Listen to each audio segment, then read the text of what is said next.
There I was, shaking my stuff on the stage below deck. We were already in the middle of the Atlantic, and the revelry was riotous.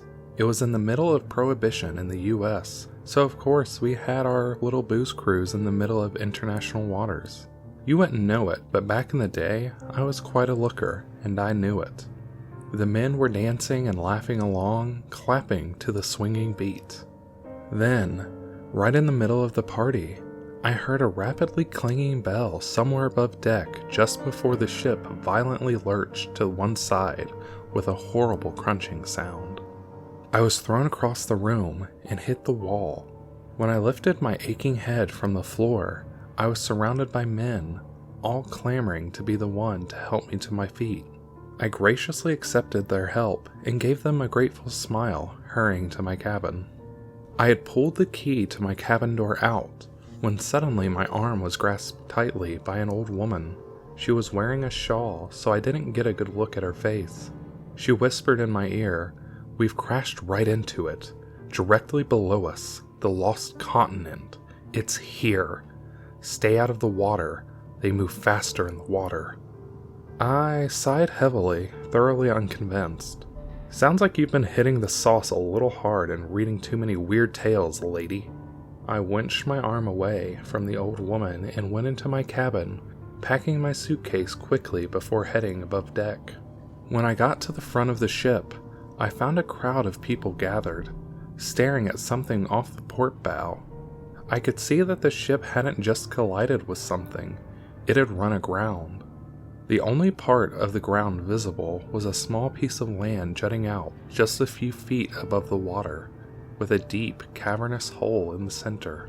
It was like a miniature volcano. I could tell there was a wind blowing up from the hole, since it made the mist swirl around its mouth. Just then, I heard a forceful gush of water spew out from the hole. Then, I raised my hands to my mouth, holding in a scream. It looked as though the bodies gushing up from the hole were pale, bloated corpses. Hundreds of them, all intertwined. Before long, the bodies covered the ground just beneath the surface of the water. The flow of drowned, lifeless human corpses continued for several minutes, piling them higher and higher in front of the grounded ship. And as I stared into the long dead eyes of one of the bodies, it blinked. I screamed in horror, watching the mass of corpses begin to stir, and soon were crawling away beneath the surface of the water. I heard a lifeboat splash down and turned to see a small boat full of terrified people rowing for their lives. I quickly made my way to the next lifeboat and saw some of the same men that had fallen over themselves to help me earlier, now fighting to be the first to board the boat. The first lifeboat erupted in screams. I looked back to see the tiny vessel surrounded with the undead clawing their way on board. The people fought back with heavy wooden oars, but the horde of the assailants was too much for them, and they were quickly overrun. I had to look away as the people were messily devoured alive. I remembered what the crazy old lady had told me earlier, and yelled over to the others boarding the remaining lifeboats. "Stay out of the water! The ship has run aground, it's not going to sink." But my warnings went unheeded. I ran to the bridge of the ship, which looked like it had been hastily abandoned. After grabbing the wireless handset, I saw something big crawl its way onto the ship. It was some kind of aquatic creature with long, rigid fins on its back and head. Its lower half was a pale green and scaly like a serpent. It held its humanoid front half upright while its serpentine rear half slithered its way across the deck. It saw me behind the glass window of the bridge and produced a deadly-looking spear made from whalebone. I quickly closed the door and locked it. Just as the creature reached me, it let out an evil, otherworldly scream as it took its spear and began jabbing at the door's window.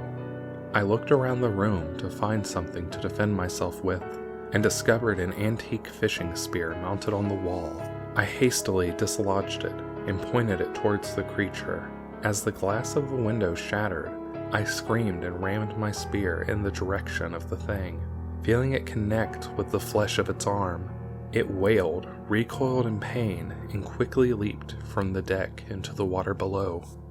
I stayed in that room, huddled in a corner, my spear poised at the ready, that entire night and most of the next day.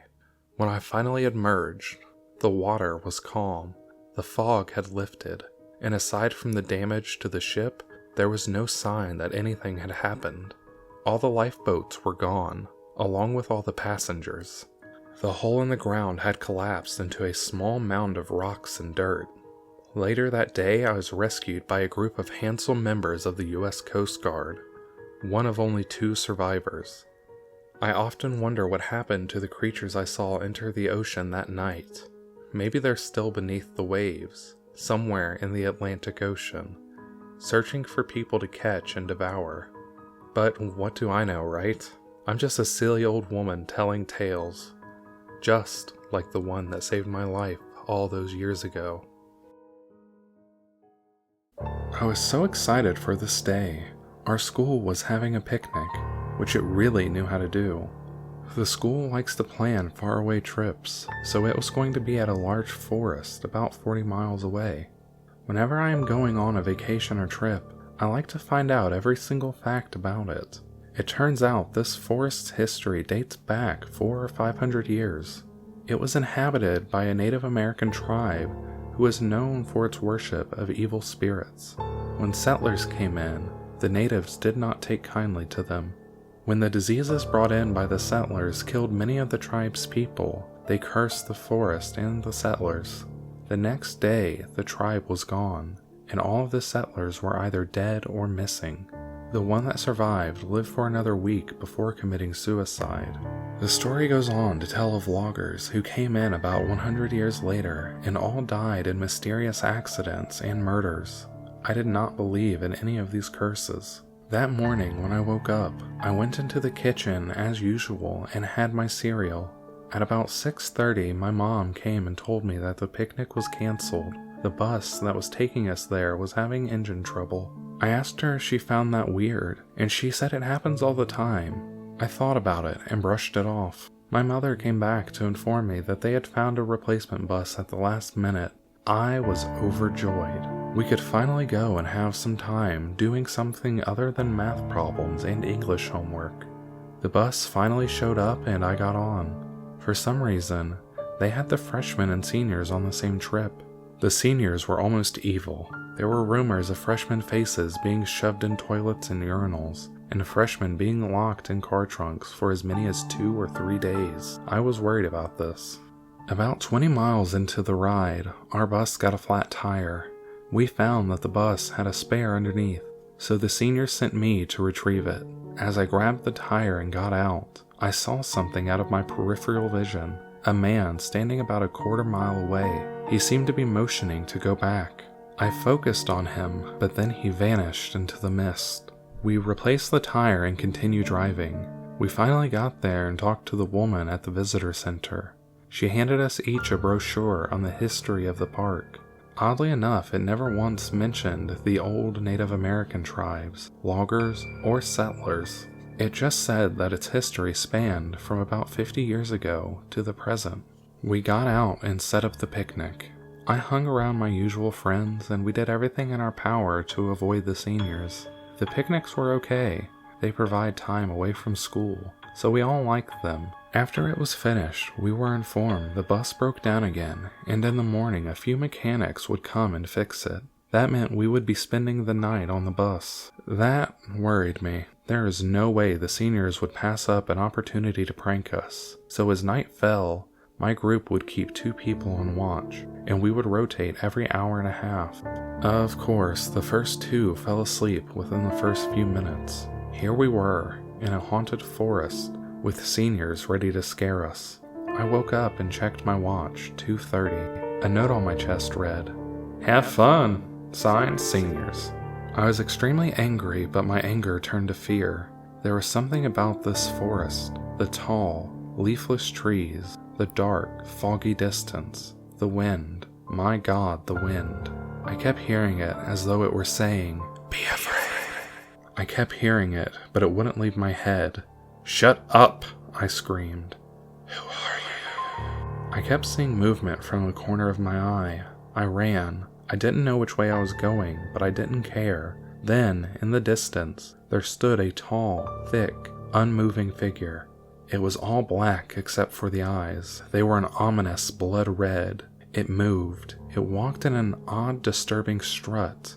I ran. I could see its shadow. The trees swayed with the wind, as if they were alive. I tripped, and it was gone. I saw an unlit, small cottage in the distance, and it was then I realized that I had no choice. I ran towards it and took shelter. Was I going insane? Or did I really see that creature? I was in a small room. The cottage looked old. Its floorboards creaked, and its doors squeaked. It was horrible. Then I heard deep, heavy breathing outside the window. Then the window began to rattle. After 30 seconds it stopped. I decided I would wait out the night here and travel back in the morning, but then I heard a pounding at the door. I couldn't stay here any longer. I dove out the window and cut myself on some of the glass. I ran for some time until I looked behind me.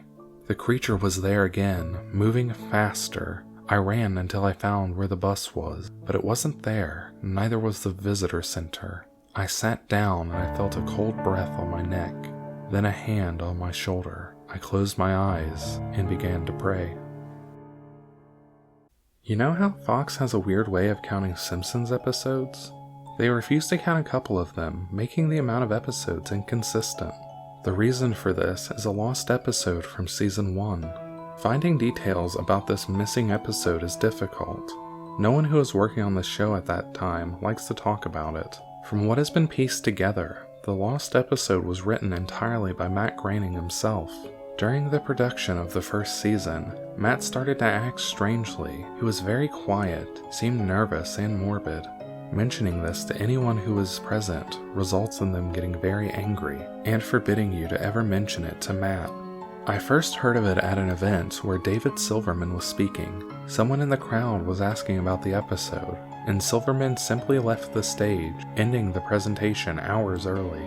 The episode production number was 7G06. The title was Dead Bart. The episode labeled 7G06, Moaning Lisa, was made later and given Dead Bart's production code to hide the latter's existence. In addition to getting angry, asking anyone who was on the show about this will cause them to do everything they can to stop you from directly communicating with Matt Groening. At a fan event, I managed to follow him after he spoke to the crowd and eventually had a chance to talk to him alone as he was leaving the building. He didn't seem upset that I had followed him, probably expected a typical encounter with an obsessive fan.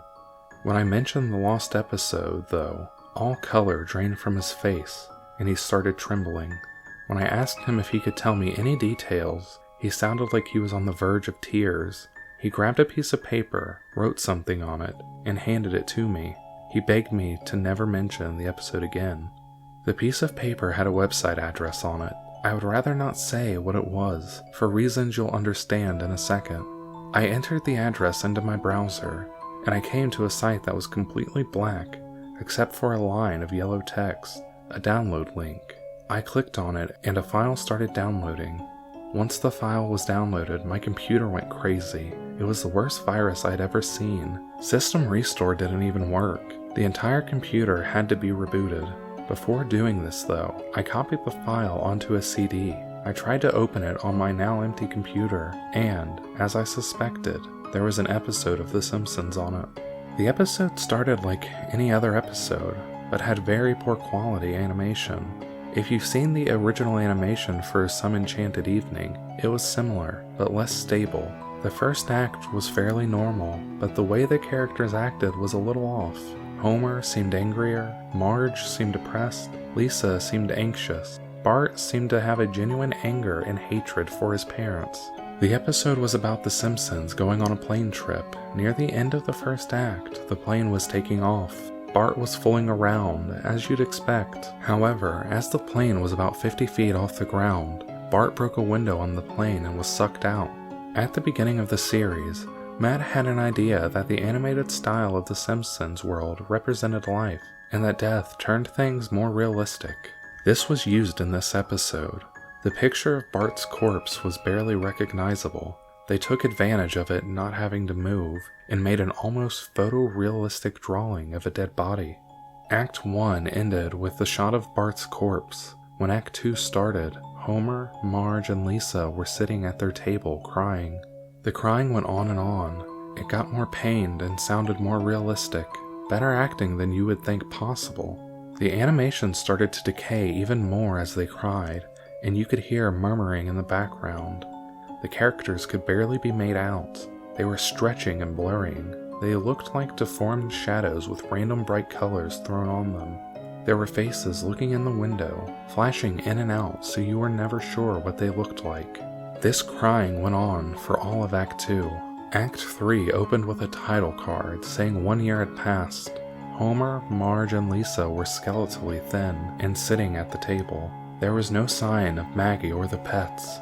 They decided to visit Bart's grave. Springfield was completely deserted, and as they walked to the cemetery, the houses became more and more decrepit. They all looked abandoned. When they got to the grave, Bart's body was just lying in front of his tombstone, looking just like it did at the end of Act 1. The family started crying again. Eventually, they stopped and stared at Bart's body. The camera zoomed in on Homer's face. According to summaries, Homer tells a joke at this part, but it isn't audible in the version I saw. You can't tell what Homer is saying. The view zoomed out as the episode came to a close.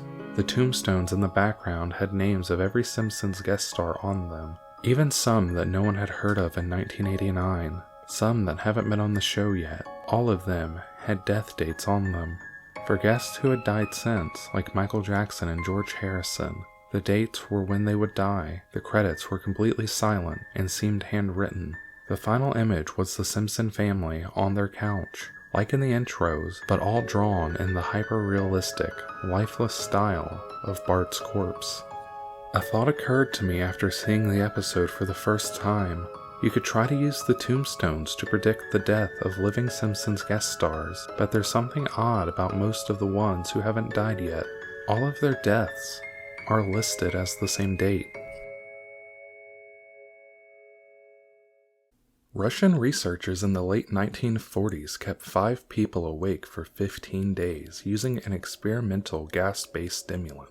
They were kept in a sealed environment to carefully monitor their oxygen intake so the gas didn't kill them, since it was toxic in high concentrations. This was before closed-circuit cameras, so they had only microphones and 5-inch thick glass porthole-sized windows into the chamber to monitor them. The chamber was stocked with books, cots to sleep on but no bedding, running water and toilet, and enough dried food to last all 5 for over a month. The test subjects were political prisoners deemed enemies of the state during World War II. Everything was fine for the first 5 days. The subjects had hardly complained, having been promised falsely that they would be freed if they submitted to the test and did not sleep for 30 days. Their conversations and activities were monitored, and it was noted that they continued to talk about increasingly traumatic incidents in their past, and the general tone of their conversations took on a darker aspect after the 4-day mark. After 5 days, they started to complain about the circumstances and events that led them to where they were, and started to demonstrate severe paranoia.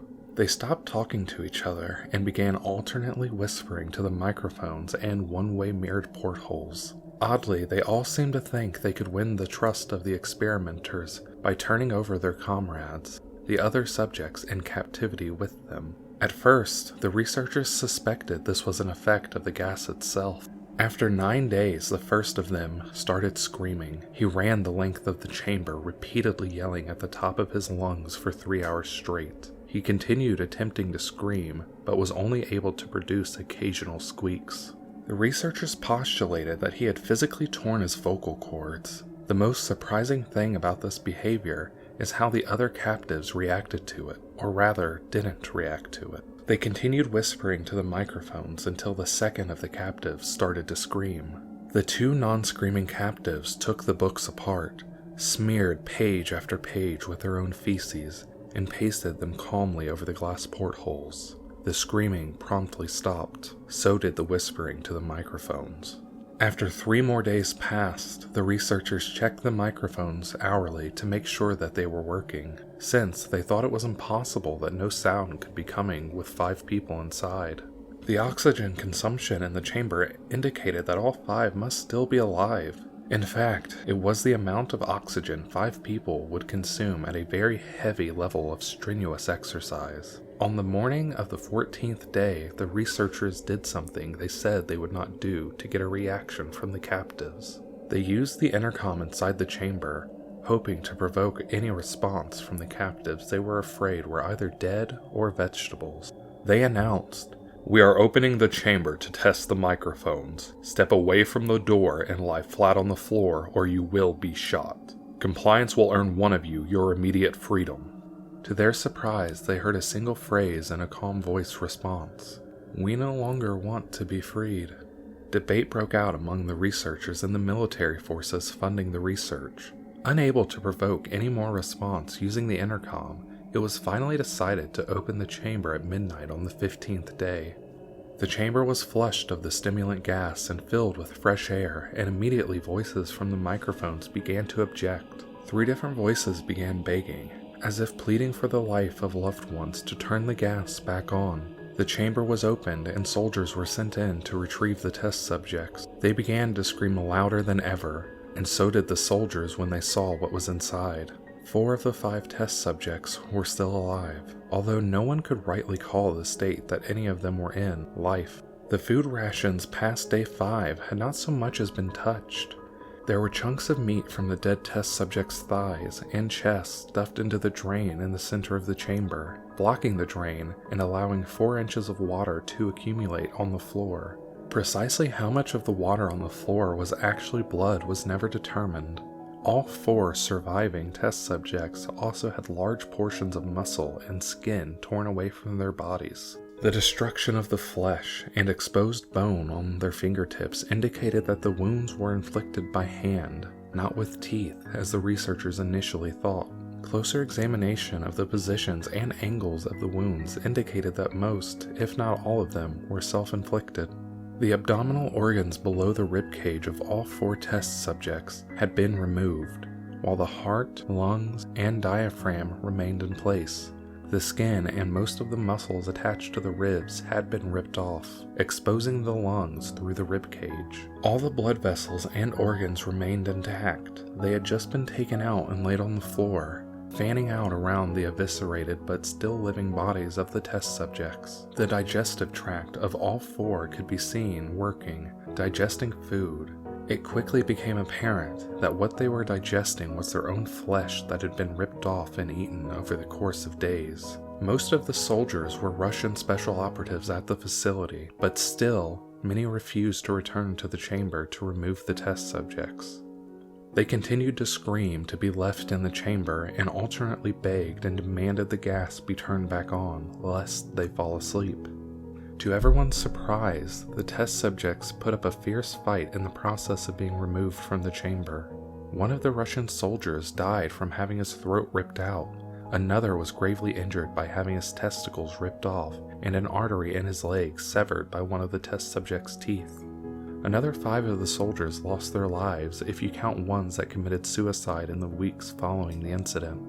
In the struggle, one of the 4 living subjects had his spleen ruptured and he bled out almost immediately.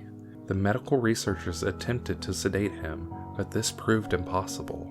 He was injected with more than 10 times the human dose of a morphine derivative and still fought like a cornered animal, breaking the ribs and arm of one doctor.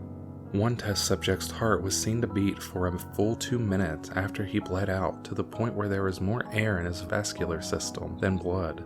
Even after it stopped, he continued to scream and flail for another 3 minutes, struggling to attack anyone in reach and just repeating the word "more" over and over, weaker and weaker, until he finally fell silent. The surviving 3 test subjects were heavily restrained and moved to a medical facility, the 2 with intact vocal cords continuously begging for the gas to be kept awake. The most injured of the 3 was taken to the only surgical operating room that the facility had. In the process of preparing the test subject to have his organs placed back within his body, It was found that he was effectively immune to the sedative they had given to prepare him for the surgery. He fought furiously against his restraints when the anesthetic gas was brought to put him under. He managed to tear most of the way through a 4-inch wide leather strap on one wrist, even through the weight of a 200-pound soldier holding that wrist as well. It took only a little more anesthetic than normal to put him under, and the instant his eyelids fluttered and closed, his heart stopped. In the autopsy of the test subject that died on the operating table, it was found that his blood had triple the normal level of oxygen. His muscles that were still attached to his skeleton were badly torn, and he had broken 9 bones in his struggle to not be subdued. Most of them were from the force his own muscles had exerted on them. The second survivor had been the first in the group of 5 to start screaming. His vocal cords destroyed, he was unable to beg or object to the surgery, and he only reacted by shaking his head violently in disapproval when the anesthetic gas was brought near him. He shook his head yes when someone suggested reluctantly they try the surgery without anesthetic, and did not react for the entire 6-hour procedure of placing his abdominal organs and attempting to cover them with what remained of his skin. The surgeon presiding stated repeatedly that it should not be medically possible for the patient to still be alive. One terrified nurse assisting the surgery stated that she had seen the patient's mouth curl into a smile several times whenever his eyes met hers. When the surgery ended, the subject looked at the surgeon and began to wheeze loudly, attempting to talk while struggling. Assuming this must be something of drastic importance, the surgeon had a pen and pad fetched so the patient could write his message. It was simple: keep cutting. The other 2 test subjects were given the same surgery, both without anesthetic as well, although they had to be injected with a paralytic for the duration of the operation. The surgeon found it impossible to perform the operation while the patients laughed continuously. Once paralyzed, the subjects could only follow the attending researchers with their eyes. The paralytic cleared their system in an abnormally short period of time, and they were soon trying to escape their bonds. The moment they could speak, they were again asking for the stimulant gas. The researchers tried asking why they had injured themselves, why they had ripped out their own guts, and why they wanted them to be given the gas again. Only one response was given: "I must remain awake." All 3 test subjects were reinforced, and they were placed back into the chamber awaiting determination as to what should be done with them. The researchers, facing the wrath of their military benefactor for having failed the stated goals of their project, considered euthanizing the surviving subjects. The commanding officer, an ex-KGB, instead saw potential and wanted to see what would happen if they were put back on the gas. The researchers strongly objected, but were overruled. In preparation for being sealed in the chamber again, the subjects were connected to an EEG monitor and had the restraints padded for long-term confinement. To everyone's surprise, all 3 stopped struggling the moment it was let slip that they were going back on the gas. It was obvious that at this point, all 3 were putting up a great struggle to stay awake. One of the subjects that could speak was humming loudly and continuously. The mute subject was straining his legs against the leather bonds with all his might, first left, then right, then left again for something to focus on. The remaining subject was holding his head off his pillow and blinking rapidly. Having been the first to be wired for EEG, most of the researchers were monitoring his brainwaves in surprise. They were normal most of the time, but sometimes flatlined inexplicably. It looked as if he was repeatedly suffering brain death before returning to normal.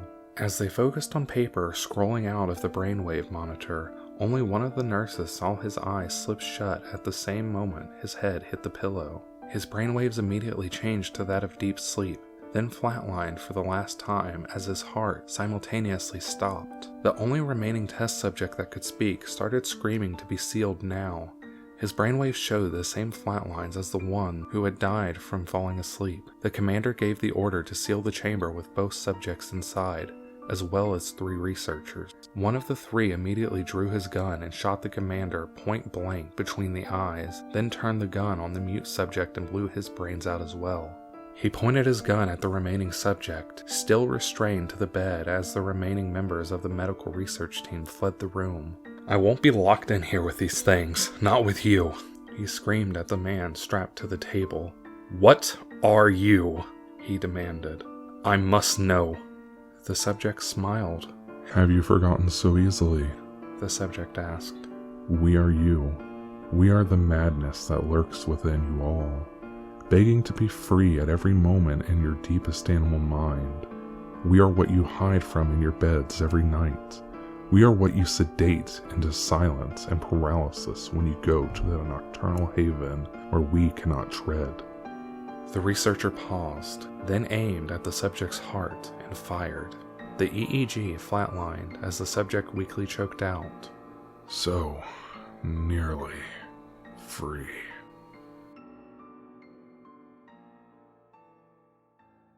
A man went to a hotel and walked up to the front desk to check in. The woman at the front desk gave him his key and told him that on the way to his room, there was a door with no number that was locked and no one was allowed in there. She explained that it was a storeroom and that it was out of bounds. She reminded him of this several times before allowing him upstairs. So he followed the instructions of the woman at the front desk, going straight to his room and going to bed. However, the insistence of the woman had piqued his curiosity, so the next night he walked down the hall to the door and tried the handle. Sure enough, it was locked. He bent down and looked through the wide keyhole. Cold air passed through it, chilling his eye. What he saw was a hotel bedroom, like his, and in the corner was a woman whose skin was incredibly pale. She was leaning her head against the wall, facing away from the door. He stared in confusion for a while. Was this a celebrity? The owner's daughter? He almost knocked on the door out of curiosity, but decided not to. As he was still looking, the woman turned sharply, and he jumped back from the door, hoping she would not suspect that he had been spying on her. He crept away from the door and walked back to his room. The next day, he returned to the door and looked through the wide keyhole. This time, all he saw was redness. He couldn't make anything out besides a distinct red color, unmoving. Perhaps the inhabitants of the room knew he had been spying the night before and had blocked the keyhole with something red. He felt embarrassed that he had made the woman so uncomfortable and hoped she had not made a complaint with the woman at the front desk. At this point, he decided to consult her for more information. She sighed and said, "Did you look through the keyhole?" The man told her that he had, and she said, "Well, I might as well tell you the story of what happened in that room. A long time ago, a man murdered his wife in there, and we find that even now, whoever stays there gets very uncomfortable. But these people were not ordinary. They were white all over except for their eyes, which were red." Okay, disclaimer. To the very best of my knowledge, this story is true. I don't expect to convince you. Truth be told, I've had a hard time coming to terms with it myself. Cliché as it may be, I really am a rational person, and, if not for this, I would probably be the most stone-faced atheist you'd ever meet. But, after much internal struggle and debate, I have come to the conclusion that there are things in this life that simply can't be explained with reason, at least in the form in which we know it. Logic, for all the trust we place in it, is really nothing more than a candle, all too easily snuffed out. And when it is gone, we are left alone in the dark, and everything we would scoff at by daylight suddenly becomes very believable. Alright, before I wax too melodramatic, here's my story. I was very young, only 4 or 5 at most, before either of my siblings were born. It was just Mommy and Daddy and me, living in our little house in Great Bend, Kansas. Very quaint. We were a young family without much money, and most of our furniture was secondhand. It was the middle of the day in summer. I was playing marbles by myself on the thin carpet beside the huge, old, flower-patterned couch. Mom was down the hall in the kitchen, and Dad was at work.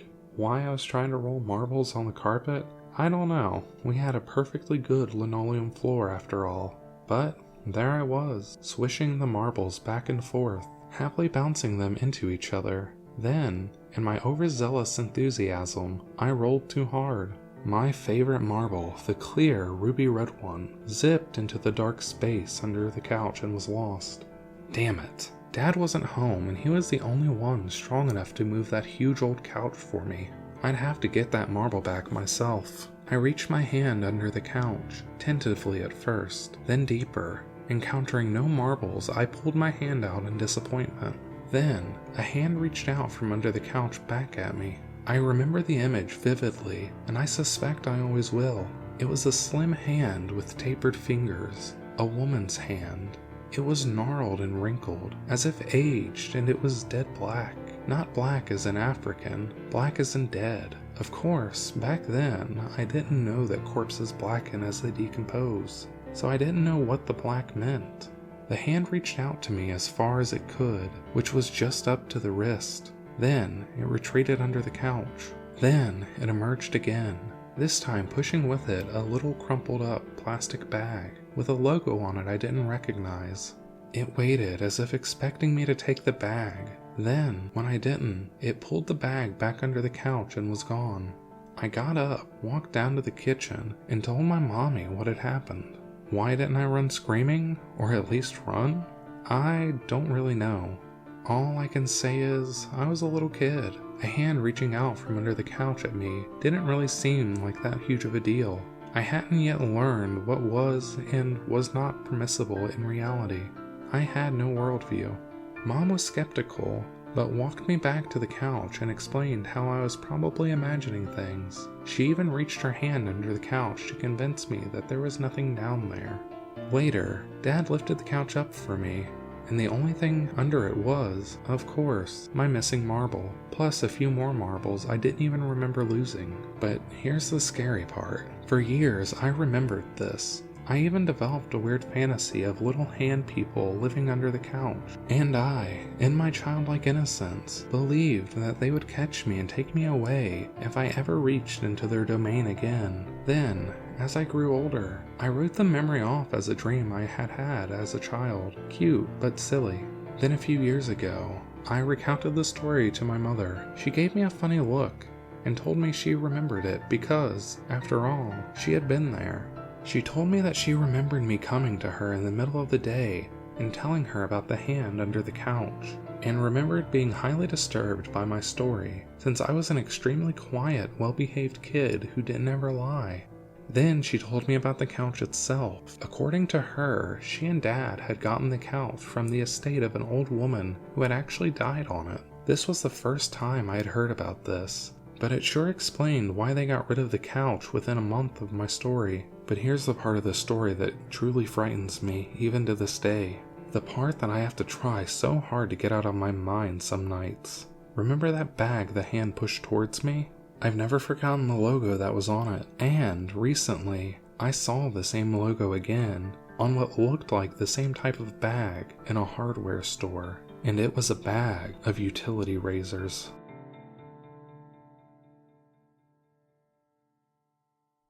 Thanks for listening, and remember, you cannot hide from the void.